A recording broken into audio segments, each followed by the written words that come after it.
Good afternoon, everyone. Welcome to the Heritage Foundation. I'm Bridget Wagner, and I direct Coalition Relations here at Heritage, and I'm pleased to co-host the Conservative Women's Network Lunch with our great partner, Michelle Easton, here, President of the Claire Booth Luce Policy Institute.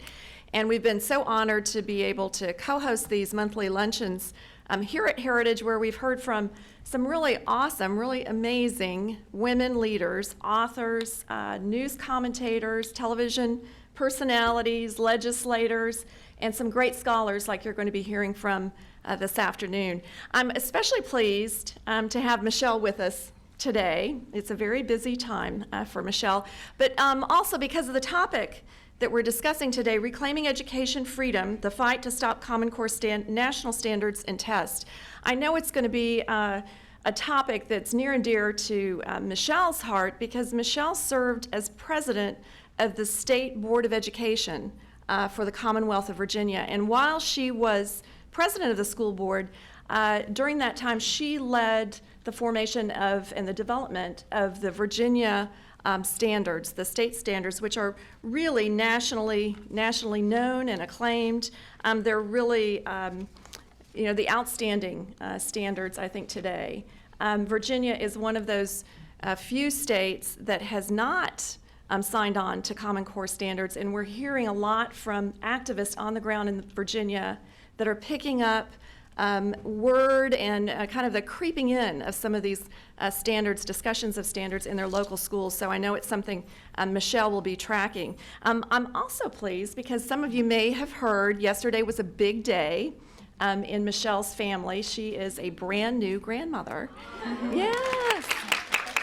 Thank you. Thank you. Her son, Ron Jr., and his wife, Allie, had twins. A boy and a girl. They did it the Margaret Thatcher way, one of each right up front. Let's go ahead and get it done very efficiently.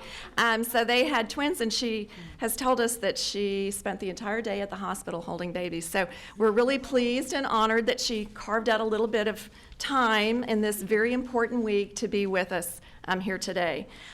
Today we're meeting to discuss, as I said, a very important topic, education of our children, and really who should be in charge.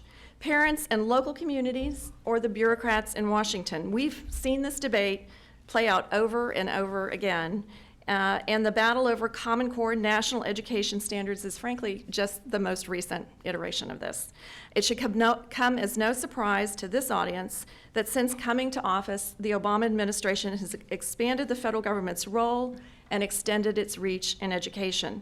They've been intent on standardizing what's taught at each grade level in all of the nation's schools. And they've used their flagship Race to the Top competitive grant program to entice states to adopt K through 12 standards that were developed jointly by a project of the National Governors Association and the Council of Chief State School Officers. You'll be hearing more about that from our speakers.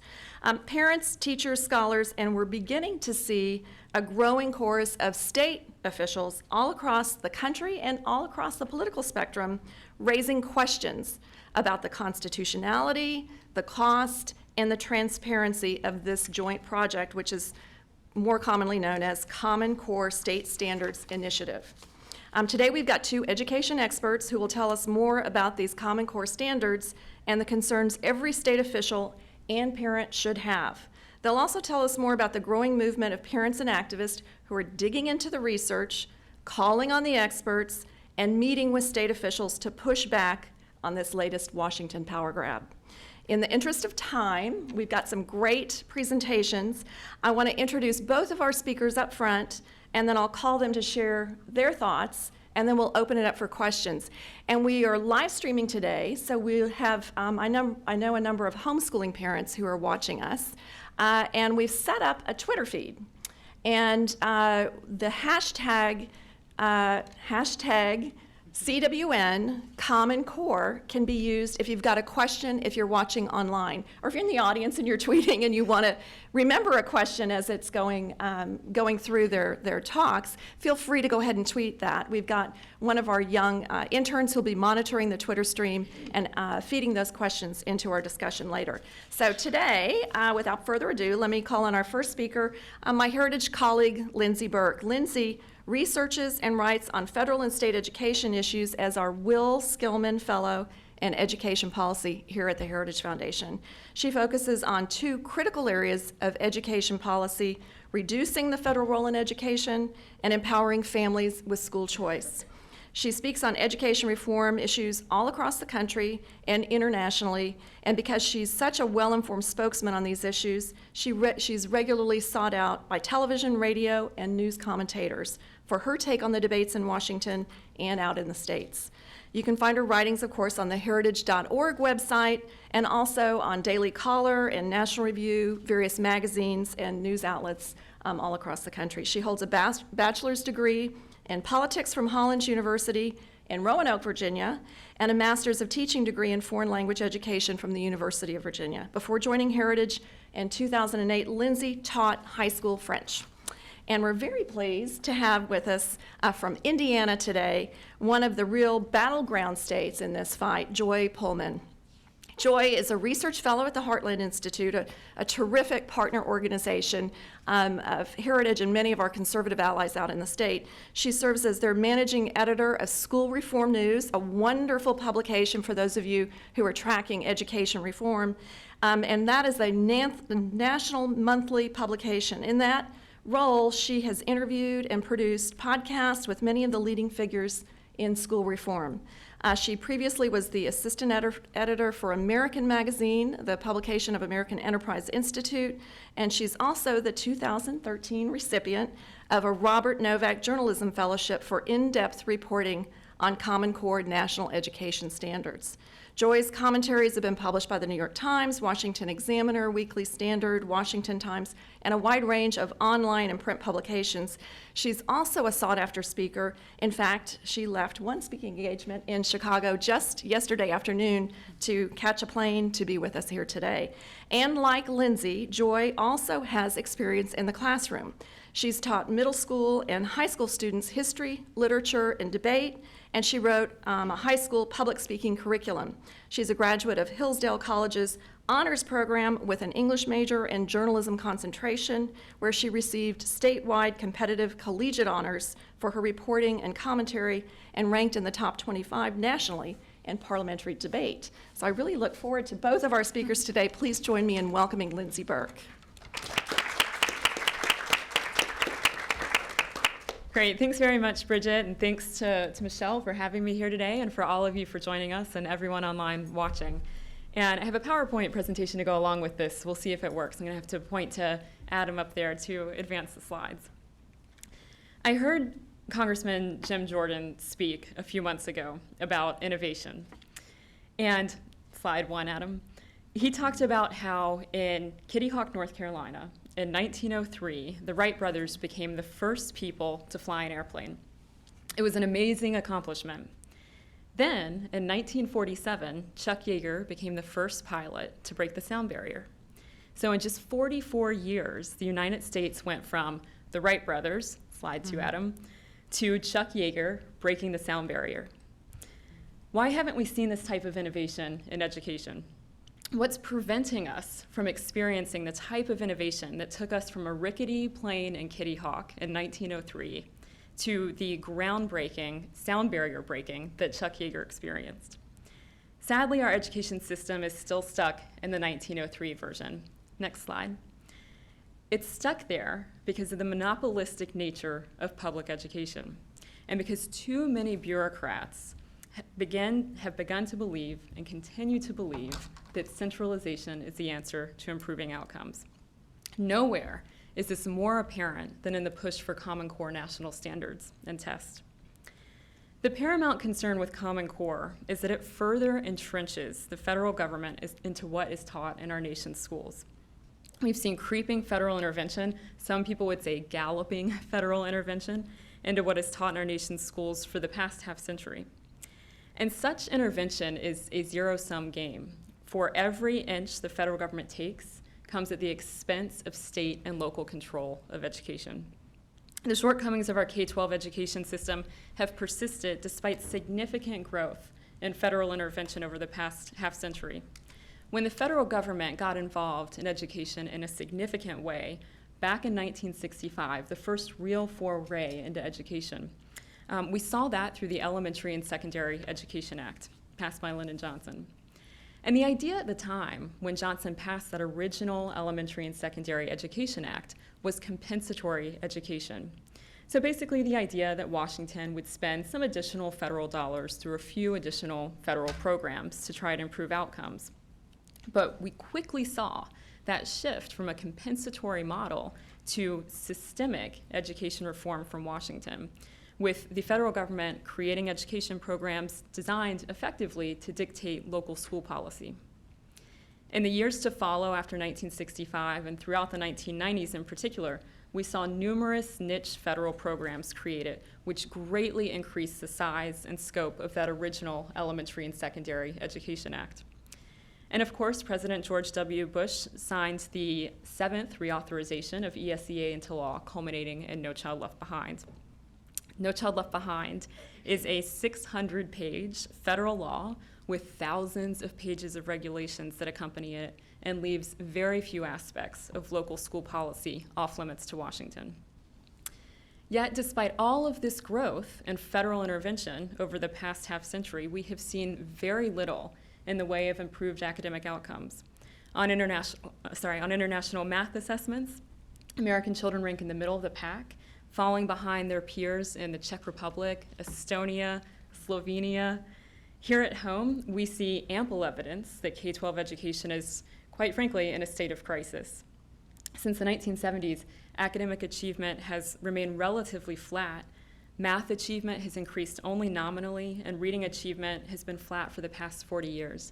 Adam, if you could show the next 2 slides. You see math achievement's been flat there, and reading achievement even flatter since the 1970s.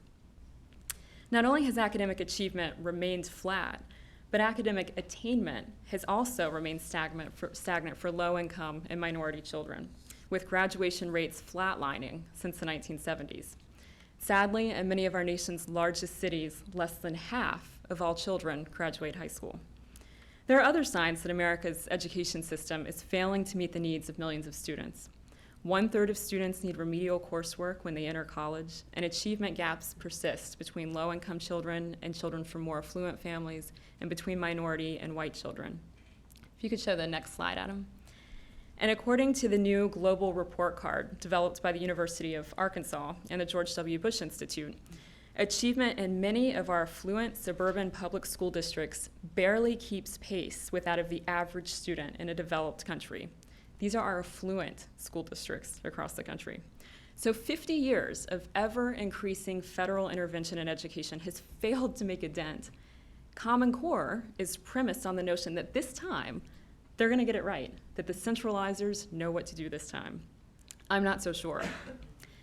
While the architects of Common Core have planned for or argue that the effort is voluntary, federal policy and dollars quickly became entangled with the effort, resulting in significant pressure on states to adopt this one-size-fits-all approach to education.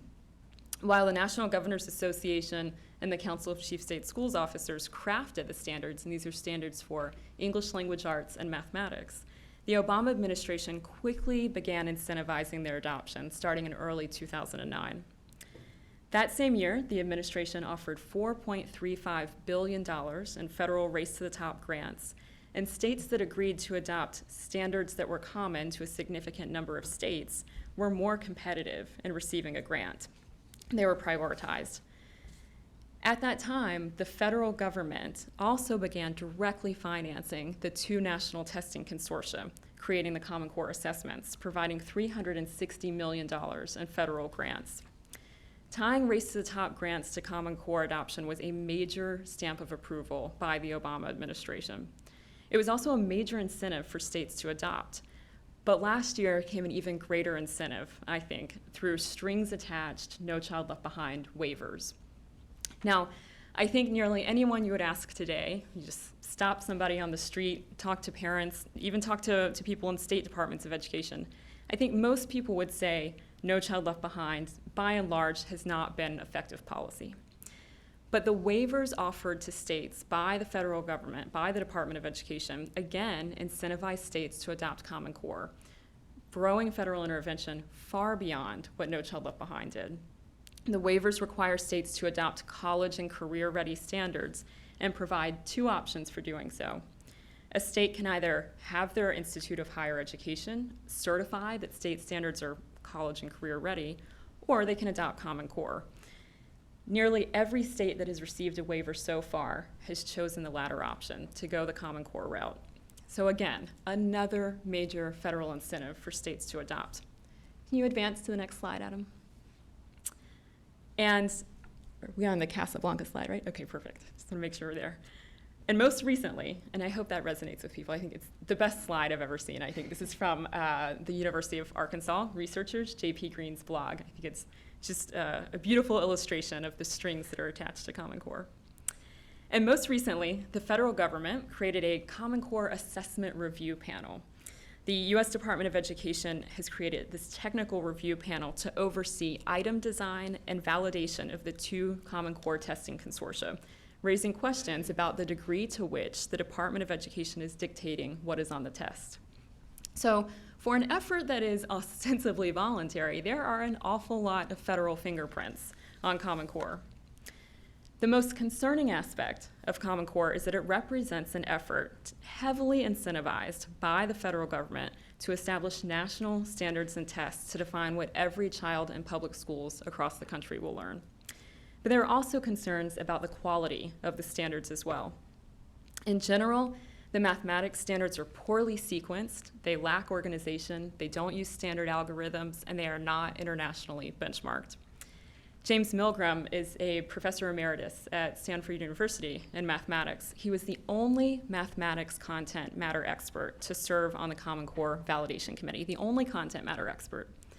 Milgram refused to sign off on the math standards, stating, "I was not able to certify that the core mathematics standards are benchmarked at the same level as standards in the high-achieving countries in mathematics. Common Core's math standards are weaker than the very best state standards, including those of California, Massachusetts, Indiana, and Minnesota." And because of a lack of early preparation in algebra, Common Core pushes off Algebra 1 until 9th grade, whereas most states have been moving toward, for the past decade or so, teaching Algebra 1 by 8th grade. It's a major step backwards. Zev Werman, a former senior policy advisor at the U.S. Department of Education and a member of the committee that crafted California's excellent math standards back in 1997, notes that Common Core standards require only Algebra 1 and segments of Algebra 2 and geometry, despite the fact that most four-year colleges and universities require at least 3 years of math, so all of Algebra 1, Algebra 2, and geometry.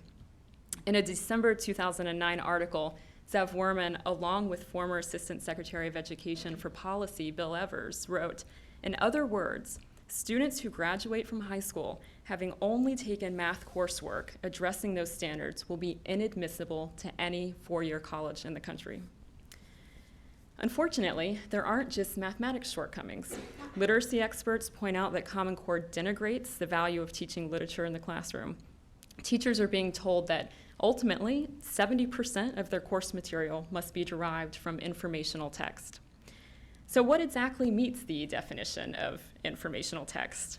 Adam, if you can show the next slide. Among those recommended on the national standards list, and this is just a recommended reading list, but put yourself in the position of a teacher whose state has adopted Common Core, whose superintendent has endorsed it, whose principal is saying your school is now Common Core aligned, and you're handed a recommended reading list. So among the recommended reading list, we find the Federal Reserve Bank's Fed Views, the evolution of the grocery bag, really exciting stuff, healthcare costs in McAllen, Texas, and Executive Order 13423, strengthening federal environmental, energy, and transportation management. The requirement for teachers to spend ultimately 70%, it starts off at 30%, moves to 50%, then is 70% by senior year, of their time on informational text has led some to fear that this will come at the expense of classic literature. So let me quote Professor Sandra Stotsky. She's down at the University of Arkansas, and Sandra Stotsky actually wrote Massachusetts' Best in the Nation English Language Arts Standards. She published a paper for Heritage about a year ago in which she said, "A diminished emphasis on literature in the secondary grades makes it unlikely that American students will study a meaningful range of culturally and historically significant literary works before graduation. It also prevents students from acquiring a rich understanding and use of the English language. Perhaps of greatest concern, it may lead to a decreased capacity for analytical thinking. So the content shortcomings in Common Core illustrate yet another reason why centralization is the wrong policy. Back to the University of Arkansas again, they do a lot of great work. Professor Jay Green, down at the University of Arkansas, in testimony before the U.S. House Education and the Workforce Committee back in 2011, warned, he said, once we set national standards, curriculum, and assessments, they are nearly impossible to change. If we discover a mistake or wish to try a possibly new or better approach, we can't switch. We're stuck with whatever national choices we make for a long time. And if we make a mistake, we will impose it on the entire country. And I think that's really critical that Professor Green pointed that out, that if a mistake is made, it will be imposed nationally, as common national standards suggest. Speaking of the whole country, what impact will Common Core have on students who have elected to be educated outside of the public system, private school students, homeschoolers? David Pullmann, one of the architects of Common Core, now heads the College Board, which creates and administers the SAT. The ACT pledged to, quote, work with other stakeholders to develop strategies and solutions that maximize coverage of the Common Core state standards. And the GED, high school equivalency exam, has just shifted to a new test that will start in 2014, their justification on their website to shift to the Common Core standards. So alignment of tests like SAT, ACT, the GED, that all poses new questions about the extent to which states, private schools, homeschooling students will be compelled to accept this new national standards regime. But some states are wisely beginning to reconsider their decision to adopt Common Core national standards. This spring, Indiana Governor Mike Pence hit the pause button on Common Core, delaying implementation for 14 months, I think. Giving the legislature a chance to examine whether Common Core standards are inferior or superior to Indiana's pre-existing state standards, and providing the State Office of Management and Budget the opportunity to do a fiscal analysis to figure out exactly what Common Core implementation will cost Indiana taxpayers. Quite frankly, I think for every governor or state that adopted Common Core, this is something they should have done beforehand. This is just good, prudent governance. Michigan recently passed a bill prohibiting any state funds from being spent on Common Core implementation, and Pennsylvania has paused implementation for the next few months, not quite as strong as Indiana. Other states, such as North Carolina and Kansas, have been having some serious second thoughts about Common Core. And in fact, North Carolina's Lieutenant Governor, Dan Forrest, who also happens to sit on the State Board of Education, recently, like 2 weeks ago, released a video expressing his opposition to Common Core. The lieutenant governor stated that the very premise of Common Core to somehow standardize learning and test taking runs counter to the world of mass customization we live in, where via technology, curriculum and the learning experience can literally be customized to the needs of each individual student. Forrest is exactly right. In fact, that's the type of customization and widespread choice that will be, I think, the catalyst for improvement in our education system, not national standards and tests. And we have real examples of what this innovation can look like. In Arizona, in 2011, Governor Brewer signed into law first in the nation education savings accounts. Parents who, in Arizona, are unhappy with their child's assigned public school can remove the child from the public school and have 90% of what the state would have spent deposited directly into an education savings account. So it actually goes onto a restricted use debit card so they can't spend money on gas or groceries. Parents can then take that money and purchase a wide range of educational services so they can pay for some private school tuition in the morning, online learning in the afternoon, special education services, private tutoring, curriculum. A parent can completely customize their child's educational experience in Arizona now. They can even roll unused funds over year to year and can even roll funds into a college savings account down the road. And because every child is different, that's exactly what we should be doing. And here's how one parent, and Adam, if you could advance to the next slide, one parent, Kathy, used her Empowerment Scholarship account, her education savings account, to tailor her son's educational experience. Kathy has hired a teacher to work with her son Jordan, who has cerebral palsy, during the week. Kathy also uses account funds to pay for a PE class for homeschooled students on Wednesdays. In addition, Jordan sees a physical therapist twice each week using account funds. Kathy also uses the account to pay for Jordan's therapeutic horseback riding classes. She explains that Jordan used to fall over frequently, even after a small gust of wind. The riding sessions have helped his balance tremendously, Kathy says. In Jordan's weekly PE class, he now participates in activities like dodgeball and relay races. Kathy's story illustrates that children are anything but common and shows the unique educational needs that each child possesses. Yet, this is how Secretary of Education Arne Duncan sees it. Adam, next slide, please. We have 50 different goalposts, 50 different standards. Having 50 different yardsticks has not helped children and has not helped education. We need a common definition for success. There is no common definition for success, as Secretary Duncan argues. Kathy's story, I think, illustrates that and illustrates the type of educational customization that is possible through choice. It also shows the possibilities are endless when you separate the financing of education from the delivery of education. Next slide, please, Adam.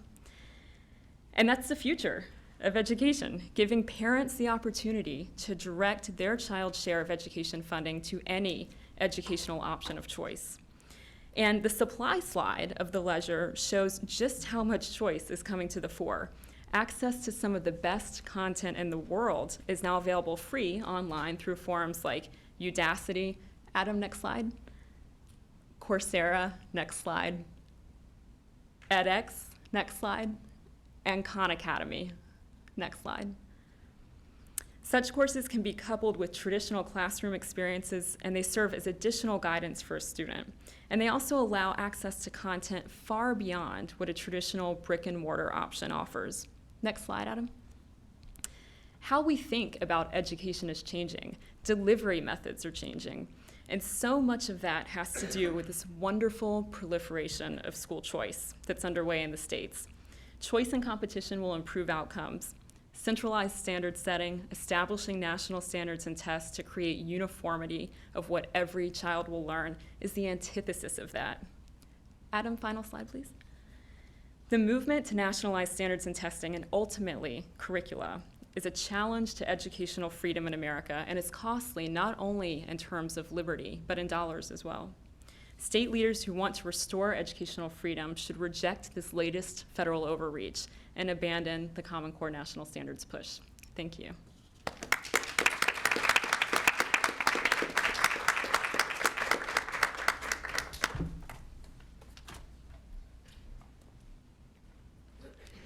Hello, everyone. Out of all the wonderful accolades, the kind of embarrassing accolades in the introduction about me, there was one that didn't come up that I'm most proud of and I think is most pertinent to the topic we're talking about today, and that is that I'm a mother of 3 small children. And as Lindsey was talking about all the wonderful innovations that have been occurring across the world, one of the best ones for me that has contributed to the happiness that I have in life now is the ability to work from home surrounded by my kids, as messy as that may be sometimes. Out in America's Heartland, where we talk to real people who have real lives and don't just take their policy prescriptions and from thousands of miles away and decide what is best for me and my family. So as I've gotten involved with Common Core, actually the very beginning of it has been moms calling me, some of them in tears, saying, what is happening to my child's classroom? What is happening to my school? And about a year ago, almost nobody was reporting on what Common Core was, but I kept getting all these calls from people, please write about it. Nobody is writing about it. Can someone find out from anyone some answers for me about what's happening? So I started to look into it, and I got obsessed myself. So my children are too small for school right now, but the mothers whose children are old enough for school are the ones across this country who are barnstorming the people who have imposed Common Core upon them without their consent or even knowledge. and they're the ones who are speaking truth to power from the ground up. So I'm going to talk a little bit about, I'm going to draw some more conclusions from some of the things that Lindsey has said, and kind of explain to you, first of all, why Common Core is just a symptom of the disease, but second of all, how it really threatens the freedoms that we think that we enjoy in public education in a country that is supposed to be self-governing, and to that end, education is a crucial part of the formation of people who are supposed to be self-governing. So the first thing that I want to talk about is kind of the testing issue. Then I'm going to talk about what are some alternatives to Common Core, because conservatives often get caught in this trap of saying no, no, no, no, no, no, no, but then it's kind of like whack-a-mole. You get one down, possibly maybe half as much, and then a year later here it comes again. So that's been the same thing with Common Core. It had its predecessors, and it's going to have its successors. And the last thing I want to talk about is, as I mentioned, how monopoly education is basically the problem here, because when you grant people that sort of power over the entire country, then you only create a system that perpetuates things like Common Core 2.0, and whatever else is next down the line. But I hope we don't get there, because it's already gotten very bad right now. So let's talk about what is so bad about it. So as Lindsey mentioned, several of the major tests in the country are now Common Core. In fact, I have not been able to find a single test that anyone uses anywhere that is not now or very soon Common Core aligned. So these include things. So this is to show you kind of the level of control that Common Core exerts over the entire education system, because in 26 states, for example, homeschoolers have to administer state tests. So those will soon be exclusively federally funded, illegally federally funded Common Core tests. And in many states, for private schools that want to receive accreditation, they also have to administer a certain test to children. So you might be familiar with things like the Iowa Basic Test of Skills, the Stanford 10, the Terra Nova, which most military schools use and many private schools do. Those are all Common Core. Like I said, there is not one of these basic diagnostic and helpful tests that families in private schools have been trusting for generations that are not now aligned to a progression of learning that is completely untested, untried, and unknown. Another important thing that kind of makes people's eyes pop when we talk about the tests is what I call the pipeline of data that the contracts between them and the federal Common Core testing organizations have with the federal government. So in a state that has adopted Common Core, and so that is 87% of U.S. school children live in a state like that. I did the calculations, so that's what I found. But through those tests, that basically almost all of them will be captured. The other 13% will be captured if they want to go to college, if their school administers or their state requires them to administer any sort of test. But anyway, so the pipeline that the test. So let's see here. Let me start with the state level. So states that have adopted Common Core have signed an agreement with these federally funded Common Core testing groups. There are 2 of them. The states have put several things inside those agreements, but the 2 that are pertinent here are, first of all, that the state agrees that it will change its laws, regulations, and policies, open-ended, not specified, in accordance with what the testing group wants in order to administer the tests. So basically, outside entity, unelected, please decide for us what our laws will be. Then this contract was, of course, not approved by state legislatures. The second thing that is most egregious inside this contract states have with a testing group is a provision that says we will send you data about our students, and it's another open-ended check. Whatever data that you want, that you think is necessary for educating children, we will send to you. And so the problem with that is inside several of the giant contracts that these testing groups have signed with the federal government, they've said that not only are they interested in getting basic academic data about children, can you read in 3rd grade, how is your fraction ability, and so on and so forth, but they have also said we also understand that psychosocial attributes are important to education. Things like your self-discipline, how you respond to authority, your attitudes and behaviors. So we're exploring how we may include those in tests as well. So there is as far as we know, there will be no outside review of the Common Core tests by an independent, group of experts who can certify that the tests are not delving into this sort of data that parents have said we don't want you to do.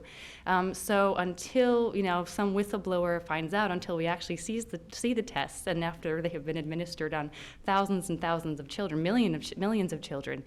That is an open-ended question, and I think taxpayers and parents deserve to have answered before their child faces those questions.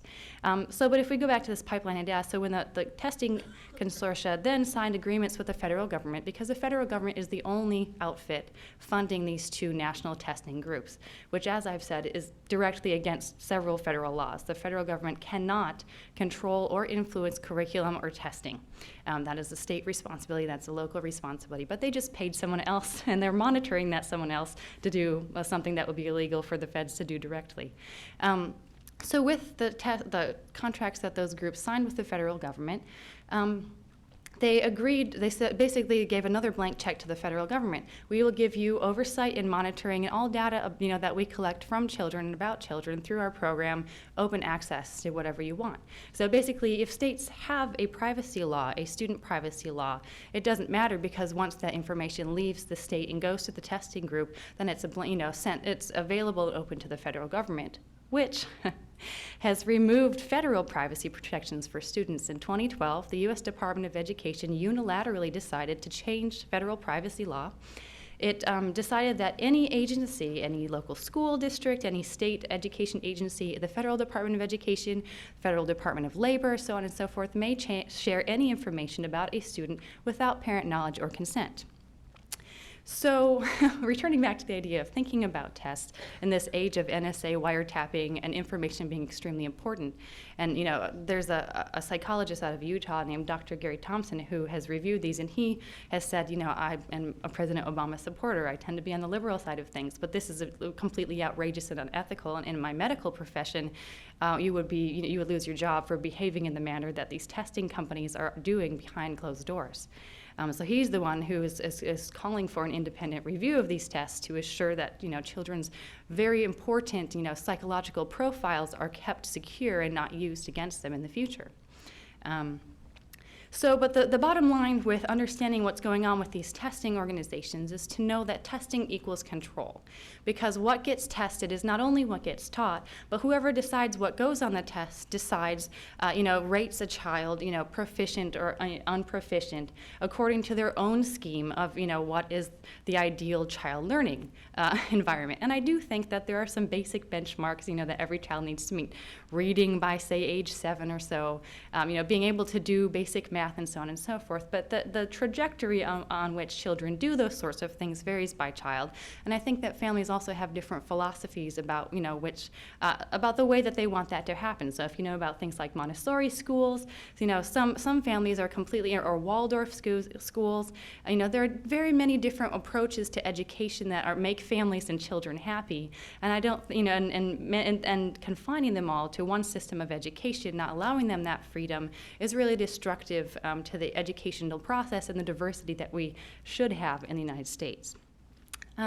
So let me move on to talking more about, as Common Core has spread across the country, it's actually kind of a left-right issue, because liberals have known for a very long time testing equals control.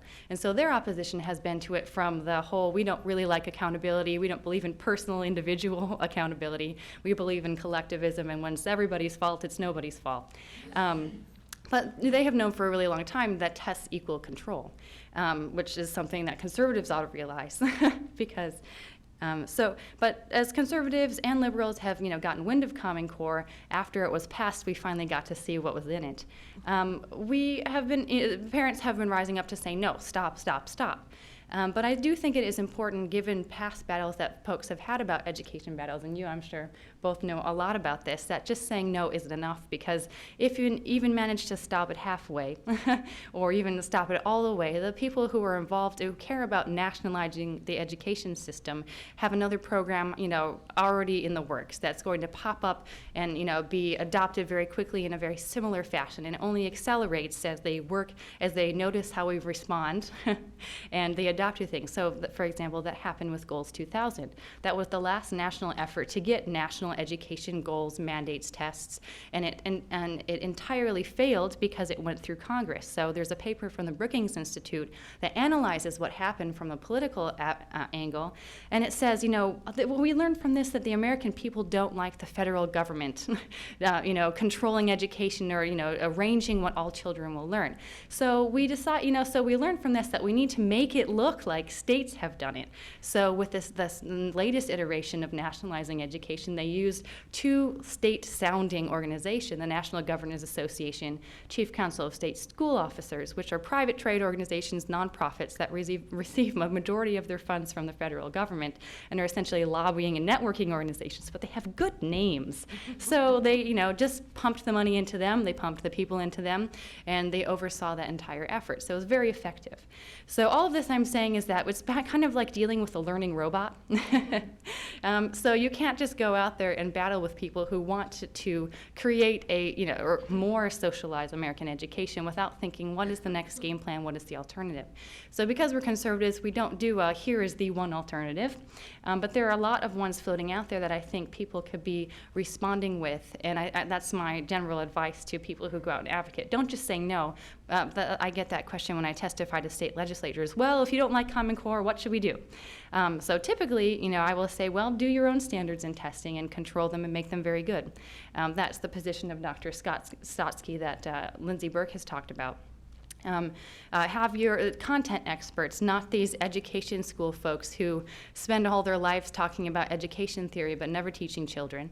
Have people who know about math and about literature get together and help decide how it is good to teach children math and literature and history and so on and so forth. So that's one approach, and I think is a really good interim one for states, especially because if you're spending billions of dollars on education, you need to know that children are learning, a good amount of things. And if there's going to be a public education system that's controlled, by the state, then they should be monitoring that closely and ensuring that all children get a good quality education through that system. But I think in the long term, a much better one is also one that Lindsey has talked about, which is multiplying the different kinds of ways and access to different kinds of ways that families have to choose a different education path for their children. So I think about it, I don't like to talk about it in terms of like companies, because some people are put off by that, but it's an easy way to kind of latch onto the idea. Think about it in terms of branding or a chain. If you know a classical charter school, you know what that sort of program of trajectory of learning and the philosophy undergirding that education.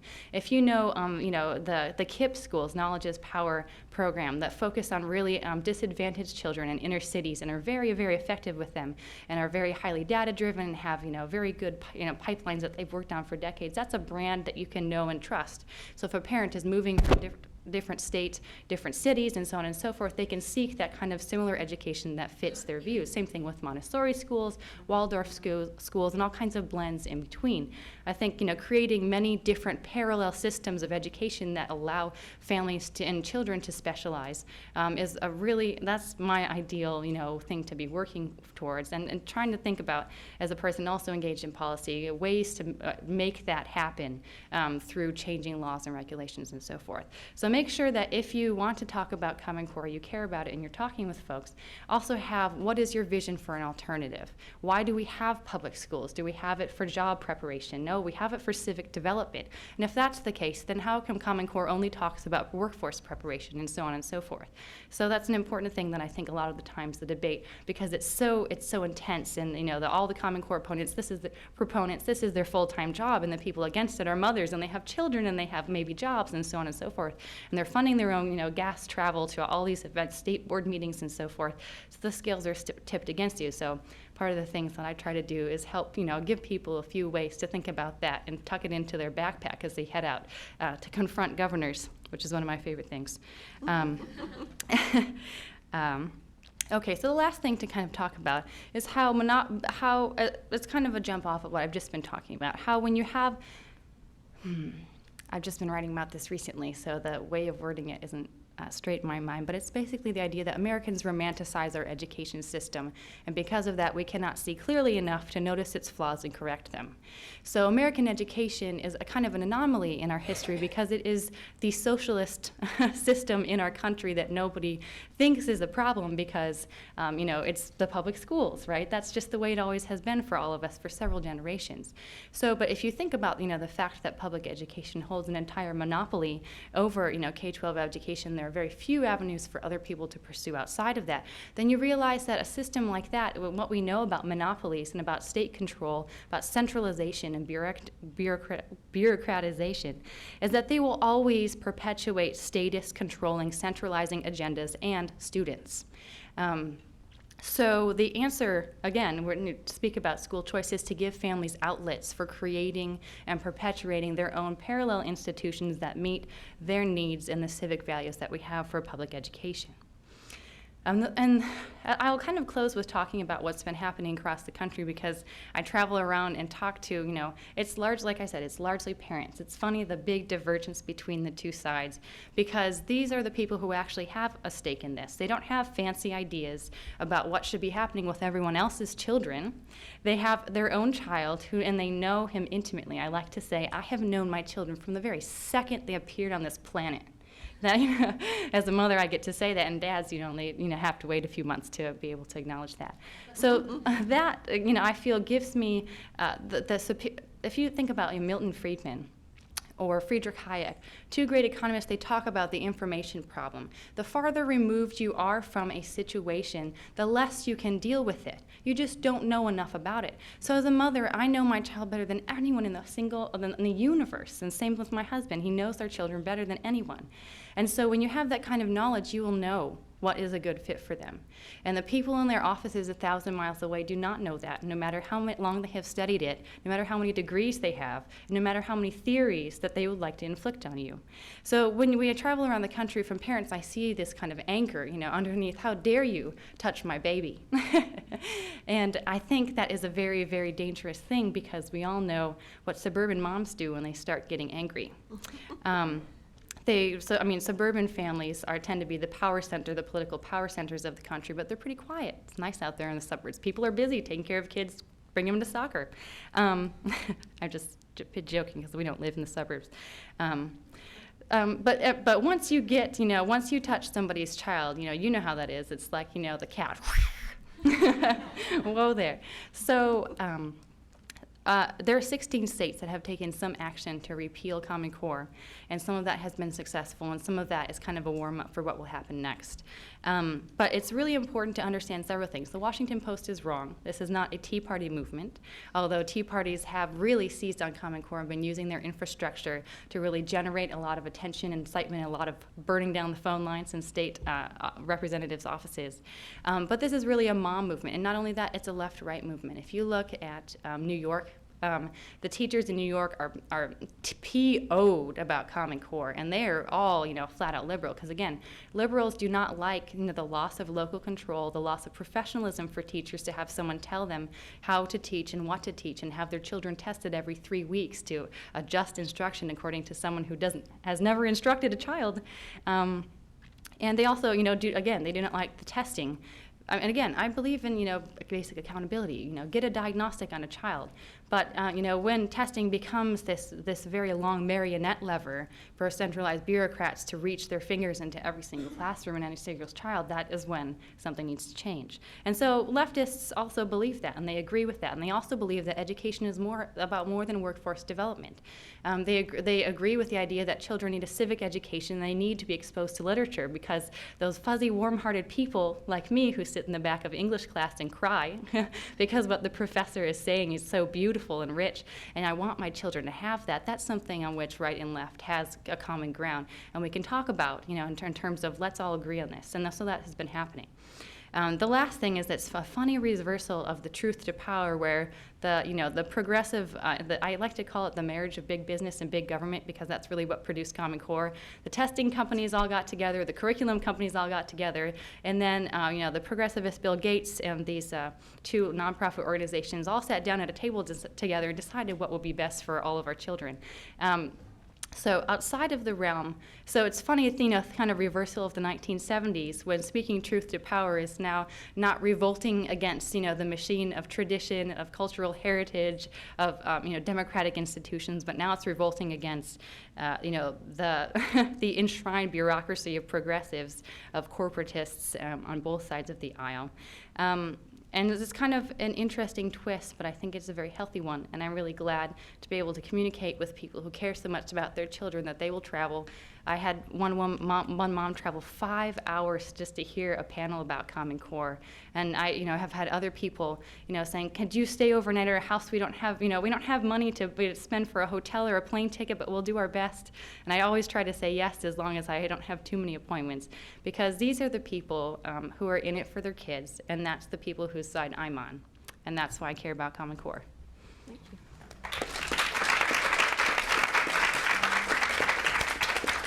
Thank you both. That was really, I think, an inspiring set of presentations for us.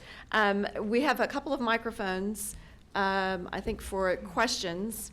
And raise your hand if you have a question. And please identify yourself so we can tell what state you're from as well. I think we've got our first question up at the front.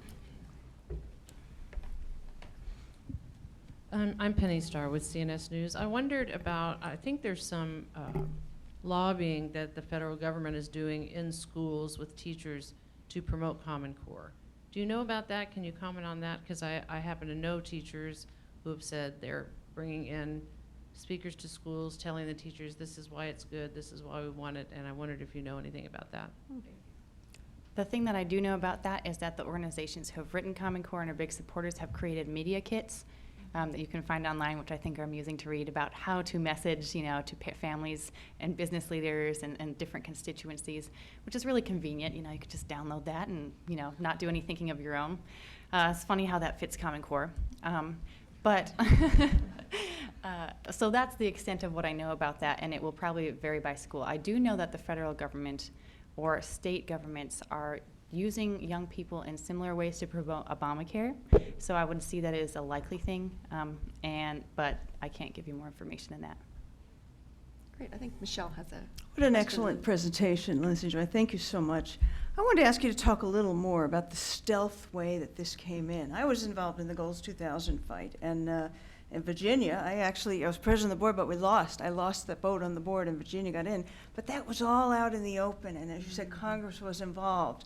Talk a little bit about how this suddenly just got here, and we all were so shocked by it, or many of us were. Well, I think Joy made a really good point that first time it went through Congress. Yes. And in fact, so when they started off back in the 90s, these were national history standards. And again, something they learned from, I think, because that was something that was pretty easily politicized. There was no mention of the U.S. moon landing, for example, in those national history standards, yet they talked about Roseanne Barr. So, just awful standards, so awful, in fact, that the U.S. Senate voted them down 99-0. So I think they learned both from that, this time circumventing Congress in order to implement them, and starting with what seemed to be rather benign English language arts and mathematics standards. When I say circumventing Congress, you look at how Race to the Top came about. This was stimulus grant funding, right? If you remember however many years ago now. A slush fund. The big slush fund, right? So the stimulus was $787 billion. The Department of Education got $100 billion directly out of the stimulus. It was just a one-time grant. Out of that, they carved Race to the Top, and then, of course, conditioned access to that on whether or not a state had adopted Common Core. So it was a pretty stealthy way to get Common Core into the states at a time when, I would add, they were pretty cash-strapped. So I think $4 billion looked pretty good to them. And the actual development in those two private organizations who also were getting Bill Gates money, right? So Yes, I've looked into that extensively. That's one of my favorite things because it's a black box. But what we do know about how the standards were written, there were 3 committees that were standards writing committees.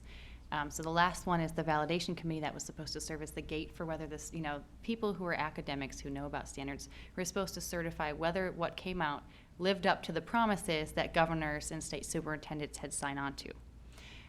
So that's the one we most often talk about because the folks, 5 of the people on that committee did not sign off on it.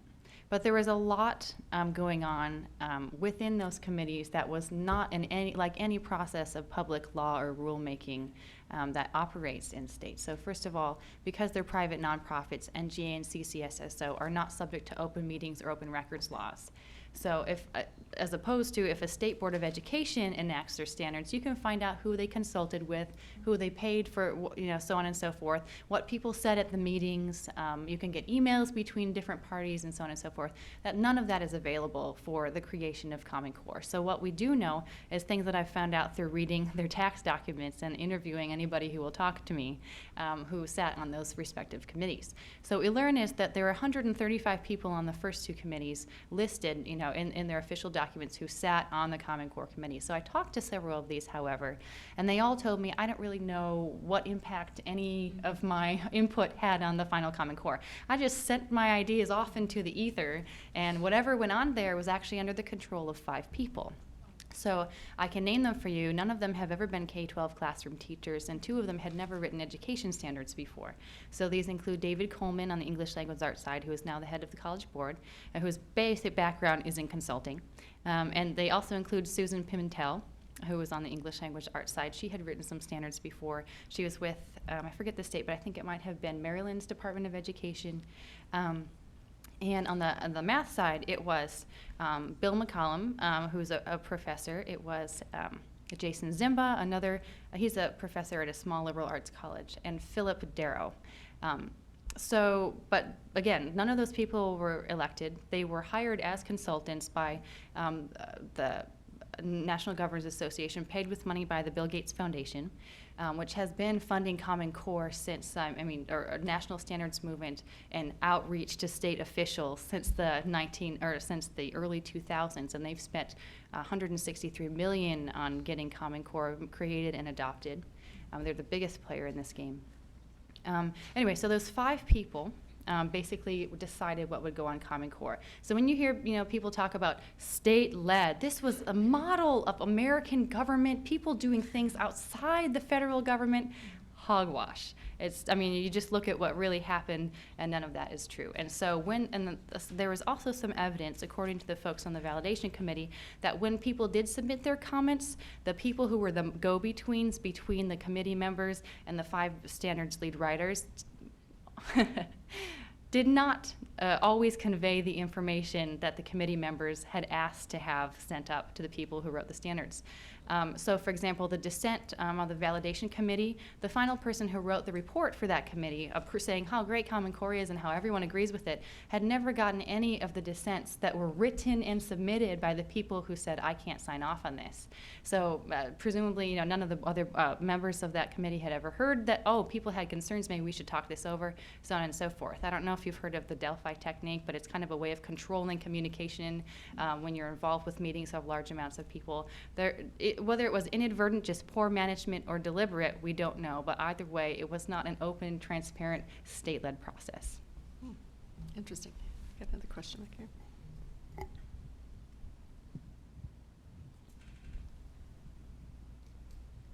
Hi. It's on. Okay. I know that Planned Parenthood is already desperate to get into schools and lead and write their sex education programs, and I'm pretty sure they've already done that in a few states. Yeah. But can you tell us what sex education will look like under Common Core? Yeah, I guess it's yet to be seen at this point.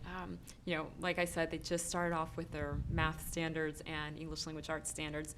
We're starting to see, they're not calling them Common Core, but they're saying next generation science standards. Created by all the same people. Right, so but they've got a new and fancy name now. I haven't reviewed the science standards. I know groups have, so I don't know what's in them to be able to answer that. But this is yeah, Joy has. This is the problem, right? If you are a parent or just a taxpayer or a concerned citizen, you're so far removed now from the decision-making process. And I do think once that's sort of codified at the national level, if we find that out, it will be very difficult to change it. But you've looked at the science standards. Oh yes, very bad. Even the Fordham Institute, which has supported Common Core, they proponents. call themselves conservatives all the way through because they support highly regulated school choice. They say that the science standards are poor. Academically and politically, they start global warming indoctrination from kindergarten. But as for your sex ed question, I think something that indicates, it provides an indication of an answer towards you, although there's nothing definite on that yet as far as I know. The Girl Scouts have announced that all their badges are Common Core aligned. So pretty much everybody is saying, you know, me and my mom are Common Core aligned. We'll just stick it on because that means more people will adopt it because it has like this thing that all these school districts are trying to get into their schools. So whether that creates quality curriculum or actually even aligned curriculum, it remains to be seen. So, but you can apparently align badges to Common Core, so why not sex ed? Yeah, I would urge you to look at the Girl Scouts website. It's really incredible because you can go by grade level or brownie, you know, whatever they call it. There's a drop-down menu that shows how they've aligned each badge to Common Core. It's pretty incredible. That's because you can align anything to Common Core. So we'll take this one and then we'll come into the middle. So I have questions that were submitted via Twitter. And so we have a question from someone named Danielle who asks, what can taxpayers do to voice or amplify their concerns with Common Core? Well, and Joy alluded to this, but we have seen, I think, the most momentum and pushback against Common Core in the past 6 months to a year, because by and large, it was mothers, it was active parent groups that started to get involved. So, I mean, these really are like mommy bloggers that are starting to write about it. They're calling into radio stations, they're writing op-eds. I mean, before that, you know, we had all been talking about it since 2009, since its inception. But when we really saw momentum was when parents started getting involved. I did an event recently in Tennessee, and we had 750 people show up, largely parents. And I think so much of that is because just now, people are starting to realize what's in Common Core and what it is. Parents are starting to see their kids come home with Common Core aligned textbooks. So this conversation is something that should have happened before states agreed to adopt. But it is, and Michelle, you alluded to this, it's like Obamacare, right? When Pelosi said you've got to pass it to see what's in it. Most states had to adopt this sight unseen, and taxpayers and parents are now seeing what's in it and having some major questions. One quick thing to add for Danielle, I hope I'm looking at the right camera for you. What I usually tell people when they ask me this question is, first of all, get really well educated. Make sure you don't go around saying crazy things like Obama wrote the standards. I don't even know. I mean, make sure that whatever you say, it is fact so that you're credible with people that you have to talk to, such as school board administrators. Then I tell people, talk to anyone and everyone. Talk to your neighbors, talk to other parents, talk to your school board, talk to your teachers, call your state legislatures, and also get involved with different networks of people. Say, look, we're going to do a presentation about this at our Rotary Club. I'm doing one of those near my hometown in a few weeks. Let's do a presentation about this at our local Tea Party meeting. Let's do a presentation about this at our PTA meeting. Anyone and everyone. And we put together a resource at Heartland to help you get really able to do that quickly. If you just go to heartland.org/common-core, there's a little booklet that you can hand out. You can even print it for free, hand it out. It's got footnoted, easy to read information on all the major points that you've been telling people. Just hand it out to your friends, your neighbors, put it on cars. I used to do some political work, so I know anyone and everyone. And you can hand it to your school board members, and that makes it easier for you to just I just gave one to Governor Walker 2 days ago of Wisconsin. So that's a good page and a resource for you. It's a good idea. Put it on cars. That's good. As the microphone moves for the last question over here, Lindsey, I wonder if you could touch on some of the other resources besides the Heartland website that others might be able to find. But can you move the microphone here? Well, first I would recommend going to the heritage.org website. We have many resources on Common Core, both print publications. We have one-pagers, long-form research reports. We have videos. We actually did a sort of cute cartoony video that shows why national standards are a bad idea. But there are other great resources. I would commend highly the Pioneer Institute to you. They've done a lot of the really great groundwork on this. The Pioneer Institute, they're a Boston-based think tank there. They're the ones that really costed out, with the help of Ted Barber at Accountability Works, that cost to states to adopt Common Core. Conservatively, they've estimated it will cost about $16 billion just to implement. I mean, remember, Race to the Top was $4 billion, so it's 4 times what they got in their Race to the Top grant. So definitely Pioneer Institute. Cato Institute has great work on Common Core as well.